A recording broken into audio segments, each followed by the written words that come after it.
मी भक्ती Ramprasad Borade, PMC जिल्हा परिषद प्रशाला पाटोदा, राज्य महाराष्ट्र येथील इयत्ता 9वीतील विद्यार्थी। नमस्कार, मी श्रद्धा जीवन मोबाईल इयत्ता 9वीतील विद्यार्थी। नमस्कार, मी अंजली आणि रकॉर्ड इयत्ता 9वीतील विद्यार्थी। नमस्कार, मी समृद्धी सुभाषराव बोराडे इयत्ता 9वीतील विद्यार्थी। नमस्कार, मी सिद्धी जीवनराव बोराडे इयत्ता 9वीतील विद्यार्थी। आपल्या घरामध्ये, शाळांमध्ये, रुग्णालयांमध्ये आणि कार्यालयामध्ये दररोज स्वच्छ ठेवणे ही एक मोठी गरज आहे। परंतु हाताने घर, शाळा, रुग्णालय, कार्यालय पुसणे किंवा साफ करणे वेळखाऊ आणि श्रमदायक काम आहे। विशेषतः वयोवृद्ध, दिव्यांग किंवा व्यस्त व्यक्ती लोकांसाठी ही समस्या अधिक त्रासदायक ठरते। आता आपण बघूया रोबोटचे कनेक्शन।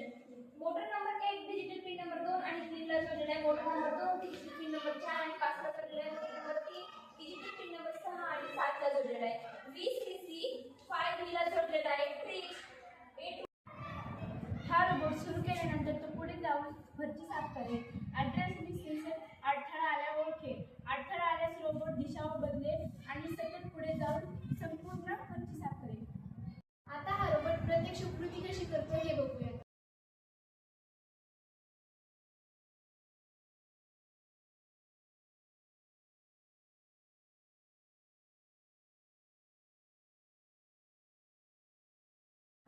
हा रोबोट गृहिणी, सफाई कामगार, शाळा, रुग्णालय कर्मचारी यांना मोठी मदत करेल। तसेच वेळ आणि ऊर्जा दोन्हीची बचत करेल।